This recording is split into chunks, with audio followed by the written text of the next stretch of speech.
Kabingbing Vlog. Hi mga kabingbing! Good morning! Ngayong araw nandito tayo sa bakuran dahil magwawalis tayo. Simpleng gawain pero makakahalaga. Tara, samahan niyo ako at ipakita ko ang ilan sa mga tips at kwento habang naglilinis. Ito na nga, parang dumaan si Bagyo, no? Parang dahon at dumi ang naipon dito sa bakuran. Kailangan talaga nating kunting linis para bumalik ang kaayusan. Tapos alam nyo ba mga kabingbing, pagdating sa walis, iba-iba rin ang gamit niyan. Yung walis tingting ang pinaka-perfect para sa mga malalaking dumi, pero sa mga alikabok at mga maliliit na kalat ay walis tambo ang pinakasulit mga kabingbing. At alam niyo ba mga kabingbing, noong bata pa ako, lagi kaming pinawalis ng mama ko sa bakuran. Nagsisimula ako dito sa mga simpleng gawain at natutunan kong maghalaga pala talaga ang pag-aalaga sa paligid. Kaya hanggang ngayon, bit-bit ko pa rin ang tong mga values na ito.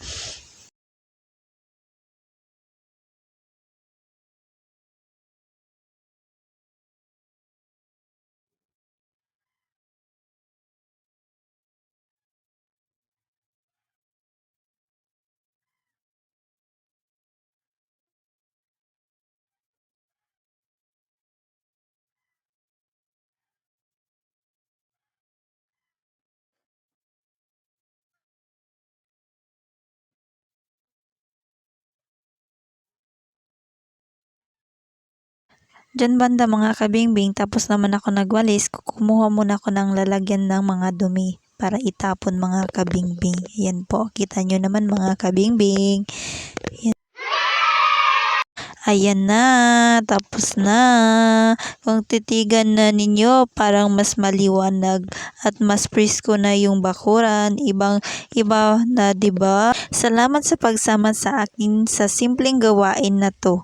Sana kahit pa paano may natutulong ako tips sa inyo. Simple lang pero malaki ang impact. Hoy, malaking impact. Sa ating mga kapiligiran. Hanggang sa susunod mga kabingbing. Huwag kalimutan mag-like at mag-subscribe at mag-share na rin mga kabingbing. Nagustuhan niyo ang content na ito? Kita-kits ulit! Bye!